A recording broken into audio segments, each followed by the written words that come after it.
الذي أمرنا بالتقوى والعبادة. أشهد أن لا إله إلا الله وحده وأشهد أن محمدا عبده ورسوله لا نبي بعده. اللهم صل وسلم على سيدنا محمد بن عبد الله وعلى آله وأصحابه ومن تبعهم.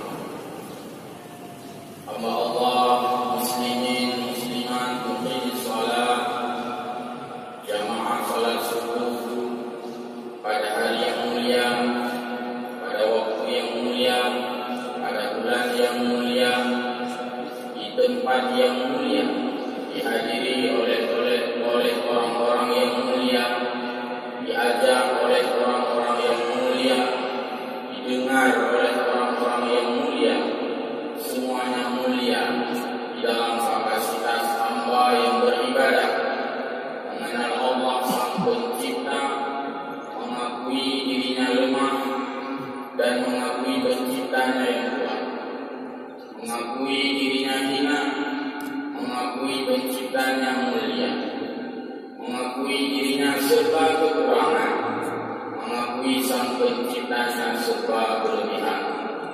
Kita semua bertakwa kepadanya, memanfaatkan segala waktu yang telah diberikan kepadanya, diberikan tenaga, diiringi dengan fisik yang kuat, mental kita yang kuat.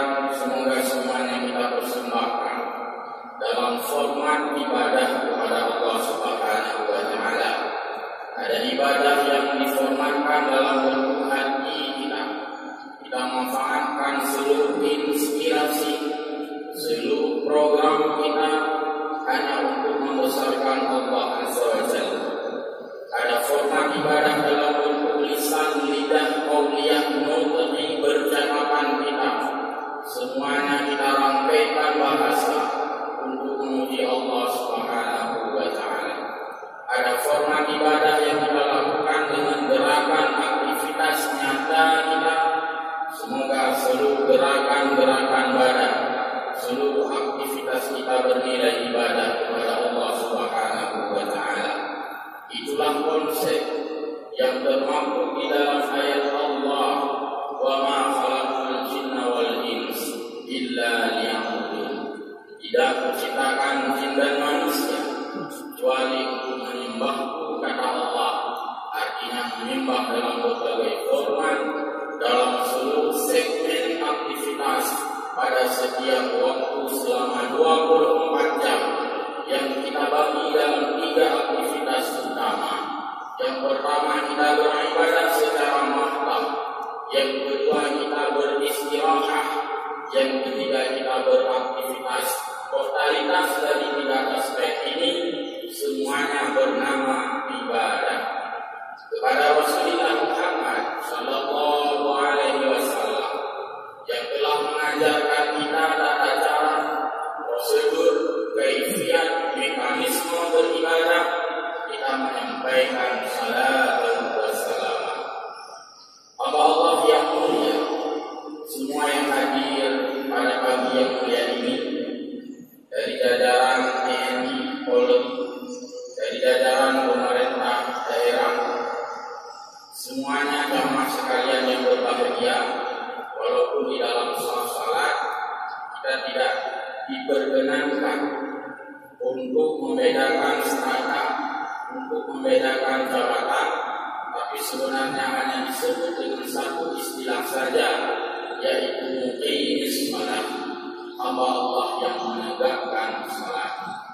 Satu keindahan yang pada pagi hari ini dan seterusnya dilihat oleh Allah, dinilai oleh malaikat, bahwa kita berkumpul tidak lain, tidak bukan, kecuali untuk menampakkan bahwa sesungguhnya kita adalah hamba Allah yang mengenal Sang Pencipta, sehingga kita berkenan untuk menyembahnya dalam berbagai bentuk ibadah. Hamba Allah jamaah salat subuh yang mulia, Islam dalam format syariatul Islam adalah agama yang seimbang, agama yang dari seluruh aspek kehidupan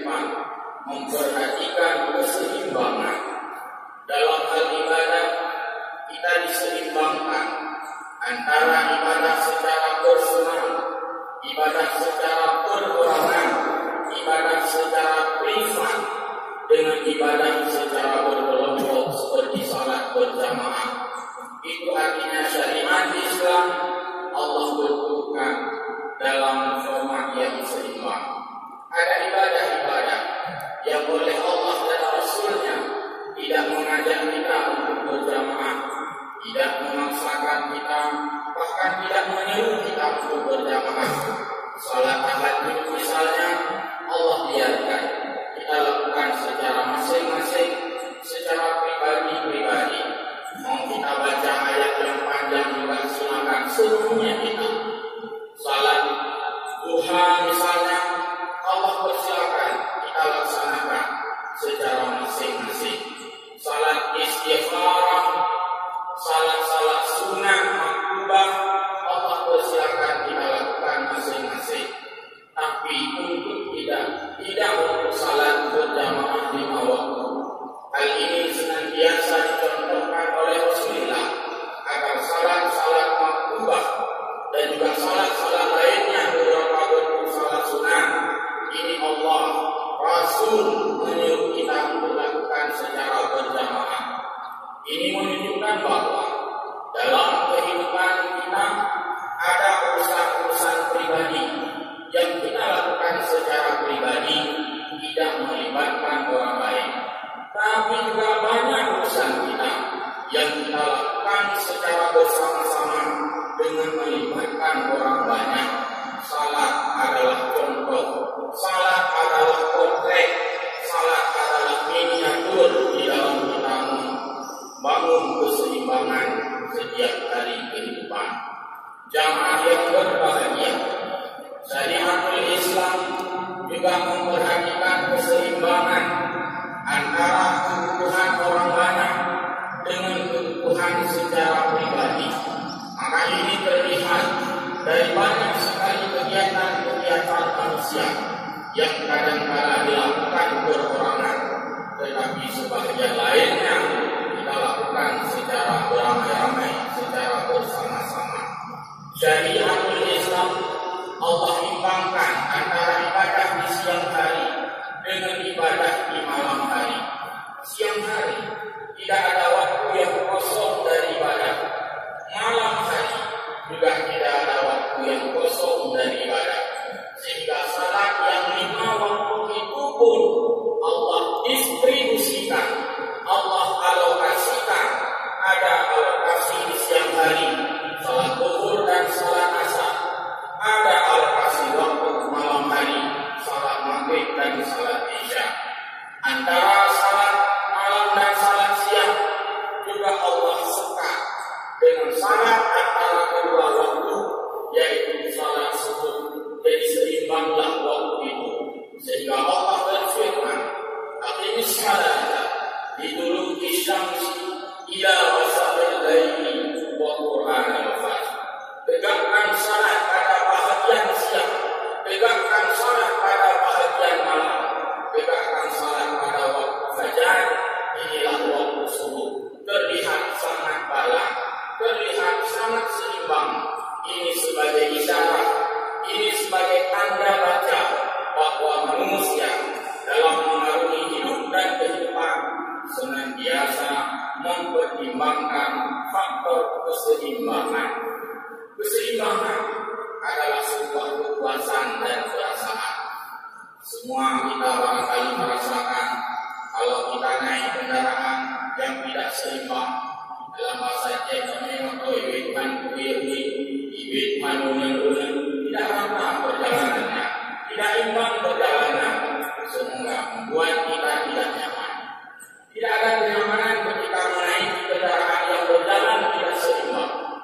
Maka orang-orang membutuhkan bagaimana upaya untuk menyeimbangkan. Tidak sedikit orang-orang membawa kendaraannya ke bengkel, ke montir, bahkan ada bengkel khusus untuk upaya menyeimbangkan mobil.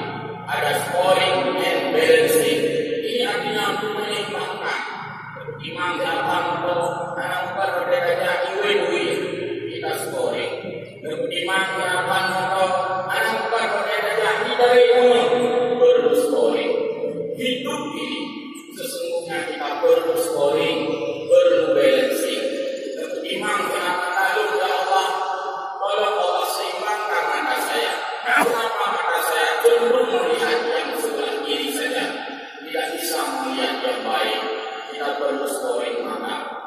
Kita juga minta kepada Allah, ya Allah scoringkan telinga saya. Kenapa saya hanya cenderung mendengar provokasi, cenderung mendengar yang tidak baik? Kenapa saya tidak mendengar yang baik? Kita perlu menyeimbangkan langkah kita, juga perlu kita scoring, kita balancing. Ya Allah, imbangkanlah langkah saya. Kenapa kalau di luar masjid saya cepat berlangkah, saya gagah berlangkah, tapi kenapa ketika panggilan di dalam masjid saya hampir merasa keberatan untuk melangkah? Berarti di sana tidak ada keseimbangan. Maka juga perlu kita scoring, sehingga dalam 24 jam waktu kita, ketika kita buat peta kehidupan, peta aktivitas, di sana terlihat keseimbangan. Seimbang dia berhubungan dengan Allah, hablum minallah. Hubungan dari itu dia juga berhubungan dengan manusia, hablum minannas. Jadi semuanya ditata oleh Allah agar kita memperhatikan keseimbangan. Ketika keseimbangan sudah tidak ada, maka semuanya akan berantakan dan kita tidak akan bisa memuluskan suatu perjalanan. Pesawat jika tidak seimbang beban sayap kanan dengan beban sayap kiri, pesawat itu akan mengalami kecelakaan. Mobil jika tidak seimbang, tekanan ban sebelah kiri dengan ban sebelah kanan tidak seimbang, dan lain-lain, semuanya tidak seimbang. Maka oleh karena demikian, agar kita seimbang di dalam hidup, seimbangkanlah hubungan kita dengan Allah, juga dengan tidak mengesampingkan hubungan sesama manusia. Kita melihat di dalam firman Allah Subhanahu wa Ta'ala, ketika Allah memohon, meminta kepada kita, sebenarnya kalimat memohon dan meminta itu tidak berlaku kepada Allah, tapi begitulah halus Allah berbicara. Yang berlaku pada Allah untuk kita adalah kalimat perintah, tapi dalam hal-hal tertentu bahkan Allah tidak menggunakan kalimat perintah untuk kita, malah menggunakan kalimat memohon, meminta, berterima kasih. Untuk hal-hal akhirat Allah berfirman, wabtaghi fima ataakallahu daral akhirah. Carilah bekalmu untuk hari akhirat. Sedangkan untuk dunia Allah tidak menggunakan kalimat yang sama. Allah tidak bilang wabtaghi nasibaka minad dunya, tapi Allah mengatakan wala tansa nasibaka minad dunya. Untuk akhirat cari, arti cari, raih, capai, asatnya yang kita yang pokoknya yang penting untuk akhirat itu ada. Kamu harus ke masjid walau tertatih. Kamu harus ke masjid walaupun matamu tidak bisa melihat. Kamu harus ke masjid walau rumahmu jauh. Dan itu sebagai implementasi di dalam hadis. Kenapa? Karena itu untuk akhirat. Orang yang buta yang mendengar azan, dia bertanya kepada Rasulullah, saya tidak bisa melihat ya Rasulullah. Rasul memberikan arahan, tidak ada orang yang membawamu, namun yang suruh masjid, kamu harus ke masjid. Kenapa orang buta suruh oleh Rasul ke masjid? Sebagai urusan akhirat. Buta sekalipun ke masjid. Bayangkan dengan kita yang tidak dibutakan oleh Allah, bukankah kita harus lebih banyak porsi berada di dalam masjid? Orang-orang yang sakit, orang-orang yang sibuk, orang-orang yang tua, semuanya Rasul kumpulkan di dalam satu jamaah. Sehingga dalam hadis yang bicara tentang salat jamaah disampaikan sebuah pesan kebersamaan oleh Rasulullah. Wahai imam, oleh Rasul mengingatkan imam, idza amma ahadukum minnas, ketika kamu memimpin salat berjamaah, fal yukhaffif, hendaklah kamu ringankan sedikit. Seperti imam kita tadi untuk Sulaiman Ilyas membaca ayat yang sederhana, artinya tidak terlalu panjang hingga menghabiskan 10 lembaran, tapi hanya sekitar 1 lembaran beliau bacakan. Itu maksudnya fal yukhaffif, sederhanakan salatmu. Kenapa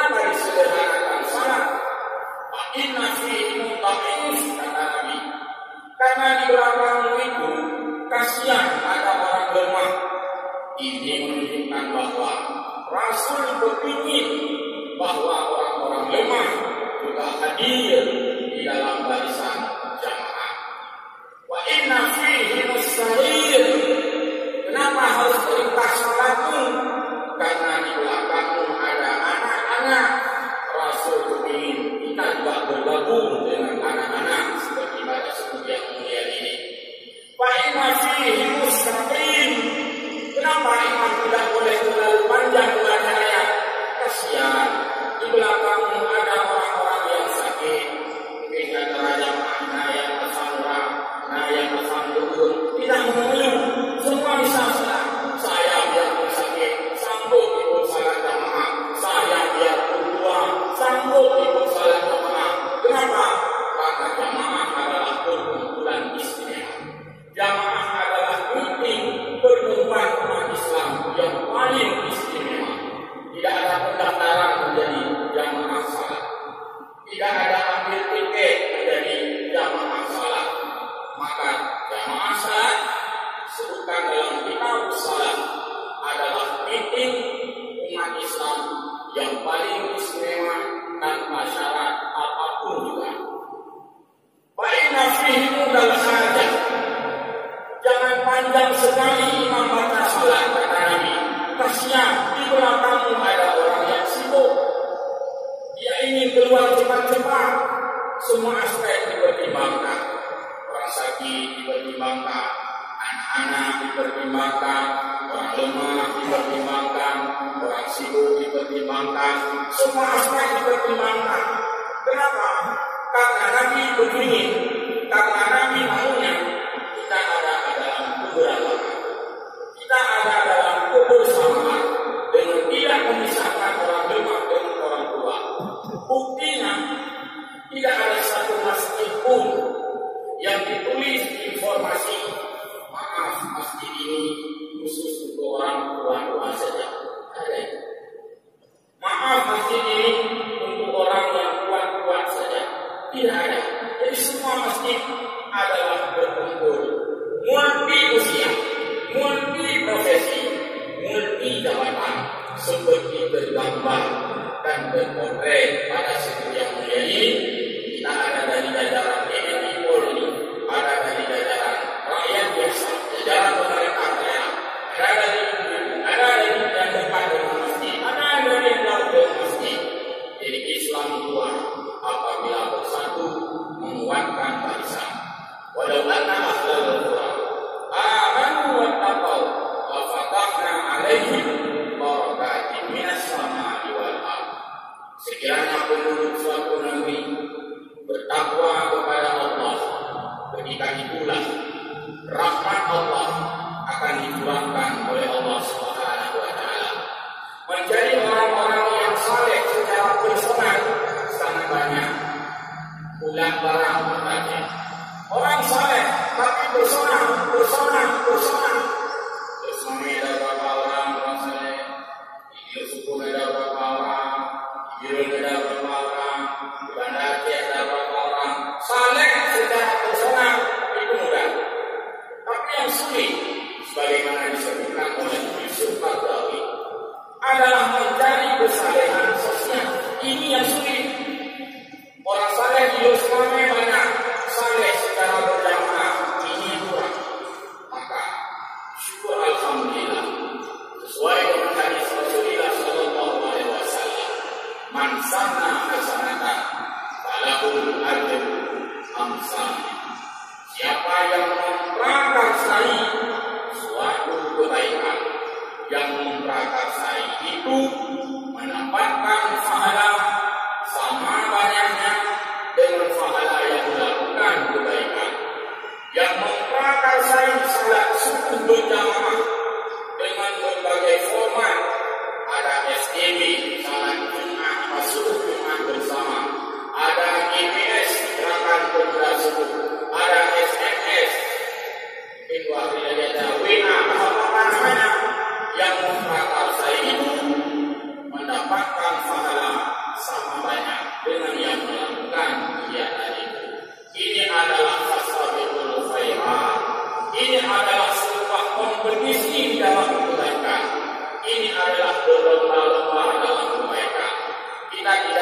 ingin melihat tentara-tentara yang taat, tapi kita lebih mendambakan orang taat jadi tentara. Kita tidak hanya ingin melihat polisi-polisi yang taat, tapi kita juga mendambakan orang-orang yang taat juga akan menjadi polisi. Bersama kita hadir Bapak Sekda. Kita juga tidak hanya ingin Bapak Sekda yang taat, tapi ke depan kita juga mengharapkan orang-orang taat yang jadi sekda.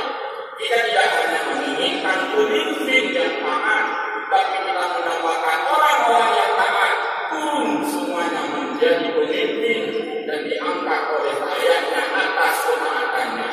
Semoga kita diberikan berkah pada subuh yang mulia ini sebagai Sayyidul Ayyam, sebagai penghulu hari, sebagai kepala dari semua jadwal hari, yaitu hari Jumat, karena hari yang paling berkah di dalam kehidupan kita umat Islam.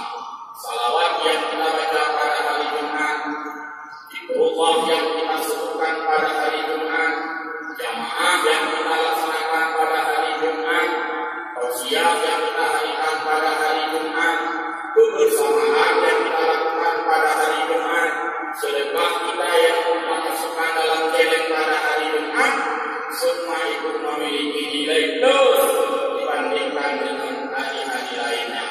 Wallahu a'lam bishawab wa ilaihi ma'ab. Mudah-mudahan ada faedah, ada manfaat, menjadi introspeksi kita semua, saya dan Bapak Ibu sekalian. Wallahu a'lam bishawab wa ilaihi ma'ab. Mohon maaf. Assalamualaikum warahmatullahi